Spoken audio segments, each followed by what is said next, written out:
హైదరాబాద్ లో ఉచిత కన్సల్టేషన్ మరియు స్క్రీనింగ్ కొరకు ఎవిస్ హాస్పిటల్స్ ని సంప్రదించండి.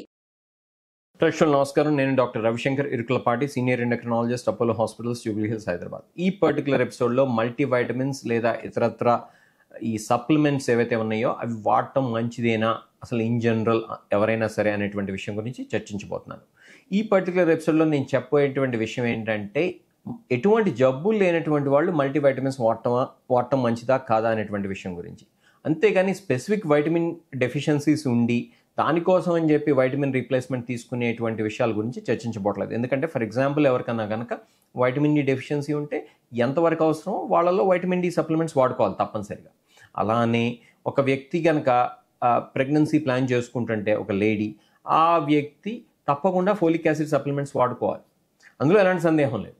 అలానే ఇంకో వ్యక్తికి కనుక మినరల్ డెఫిషియన్సీస్ ఉన్నాయనుకోండి, ఫర్ ఎగ్జాంపుల్ ఐరన్ డెఫిషియన్సీ ఉందనుకోండి, ఆ వ్యక్తి తప్పకుండా ఐరన్ సంబంధించినటువంటి సప్లిమెంట్స్ తీసుకోవాల్సి రావచ్చు. నేను అటువంటి విషయాల గురించి ఈ పర్టికులర్ వీడియోలో చెప్పపోవట్లేదు. నేను చెప్పేది ఏంటంటే జనరల్గా నాకు టైర్డ్నెస్ ఉందనో వీక్నెస్ ఉందనో చాలామంది ఏంటంటే మల్టీవైటమిన్స్ రాయమని చెప్పి మమ్మల్ని అడుగుతూ ఉంటారు క్లినిక్స్లో. ఈ విషయం గురించి మాత్రం డిస్కస్ చేయబోతున్నాను. వీక్నెస్ ఉన్నంత మాత్రం వైటమిన్ డెఫిషియన్సీ ఉన్నట్టు కాదు. అలానే వీక్నెస్ కోసం అని చెప్పి జనరల్గా మల్టీవైటమిన్స్ వాడినంత మాత్రం వీక్నెస్ తగ్గుతుందని చెప్పి ఏమీ లేదు. కేవలం ప్లాసిబో ఎఫెక్ట్ మాత్రమే ఉంటుంది. చాలాసార్లు ఈ మల్టీవైటమిన్స్ వాడినప్పుడు ఈ వీక్నెస్ ఇంప్రూవ్ అయింది అని చెప్పి మనం అనుకుంటాం విషయంలో. ఎందుకంటే అందులో ఏ ముందు లేకపోయినా కూడా అసలు ఒట్టి క్యాప్సూల్ ఇచ్చినా కూడా చాలాసార్లు చాలా బాగుందని అనుకుంటూ ఉంటారు పేషెంట్స్. అలాంటప్పుడు ఏముందండి, మల్టీవైటమిన్స్ ఇస్తే తప్పు ఏంటి అని చెప్పి మీరు అడగచ్చు. అన్నెసరీగా మల్టీవైటమిన్స్ కనుక ఇవ్వాల్సినటువంటి మోతాదు కనుక ఎక్కువగా వాడినట్లయితే రకరకాలైనటువంటి ప్రాబ్లమ్స్ వస్తాయి. ఎలాంటి ప్రాబ్లమ్స్ వస్తాయని కనుక చూసినట్లయితే కనుక వైటమిన్ ఏ కనుక మన అన్నెసరీ డోసెస్లో కనుక వాడినట్లయితే కనుక లివర్ టాక్సిసిటీ రావచ్చు. ఇంకా చాలా సైడ్ ఎఫెక్ట్స్ ఉంటాయి, నేను కొన్ని మాత్రమే టచ్ చేయబోతున్నాను. బి కాంప్లెక్స్ సంబంధించినటువంటి మల్టీవైటమిన్స్ కనుక అన్నెసరీగా వాడినట్లయితే కనుక కొన్ని రకాలైనటువంటి బి కాంప్లెక్స్ మల్టీవైటమిన్స్ ఎక్కువగా వాడితే నర్వ్స్కి టాక్సిసిటీ రావచ్చు, న్యూరోటాక్సిసిటీ. వైటమిన్ సి విషయానికి వచ్చినట్లయితే కనుక కిడ్నీ స్టోన్స్ రావచ్చు ఎక్కువగా వాడాల్సిన దానికన్నా ఎక్కువ సప్లిమెంట్స్ రూపంలో వాడినట్లయితే. వైటమిన్ డిని కనుక ఎక్కువగా వాడినట్లయితే సేమ్ కాల్షియం అనేది బాగా పెరిగిపోవటం బ్లడ్లో, అలానే కిడ్నీలో కాల్షియం డిపాజిట్స్ రావటం, అట్లానే బాగా కన్ఫ్యూజ్ అవ్వటం, ఇరిటబిలిటీ రావటం, ఇలాంటి ప్రాబ్లమ్స్ రావచ్చు. వైటమిన్ ఈ కనుక వాడాల్సిన దానికన్నా ఎక్కువగా వస్తే కనుక ప్రాస్టేట్ సంబంధించినటువంటి క్యాన్సర్ వస్తుందని చెప్పి కొన్ని సైంటిఫిక్ స్టడీస్లో బయటపడింది.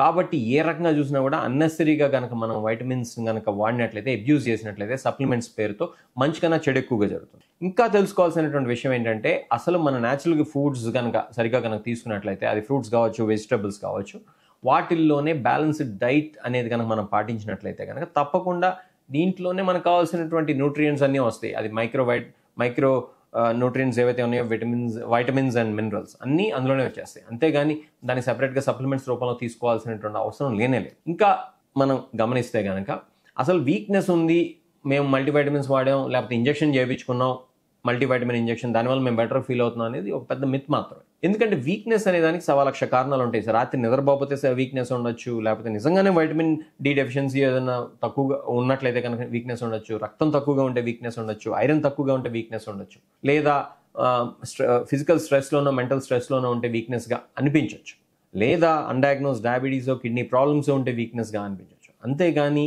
మనం ఈ వీక్నెస్గా టైర్డ్గా ఉంది కదా అని చెప్పి ఎట్లా పడితే అట్లా కనుక మల్టీవైటమిన్స్ వాడితే మంచి జరగకపోగా ఇంతకుముందు చెప్పుకున్నటువంటి ఓవర్డోస్ వల్ల వచ్చేటువంటి కాంప్లికేషన్స్ రావడమే కాకుండా అసలు రూట్ కాజ్ ఏదైతే ఉందో అది అయితే ఎలిమినేట్ కాదు.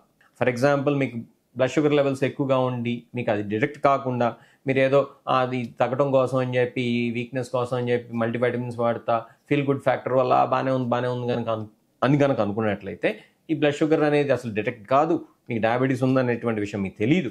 అది తెలియకపోవడం మూలాన మీకు డయాబెటీస్ వల్ల వచ్చేటువంటి కాంప్లికేషన్స్, అది కంటి ప్రాబ్లమ్స్ కావచ్చు, కిడ్నీ ప్రాబ్లమ్స్ కావచ్చు, హార్ట్ ప్రాబ్లమ్స్ కావచ్చు, నర్వ్స్ సంబంధించినటువంటి ప్రాబ్లమ్స్ కావచ్చు, ఇవన్నీ కూడా రావచ్చు. కాబట్టి అసలు రూట్ కాజ్ అనేది ఏంటనేది తెలుసుకోవడం అనేది చాలా అవసరం.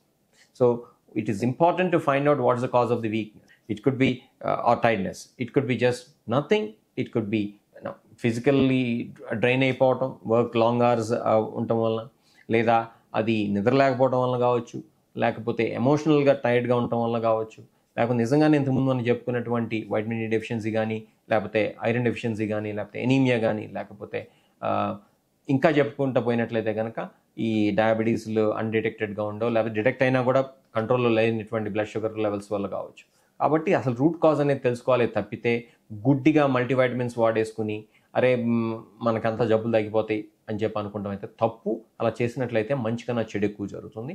I hope this video is useful for you. Take care.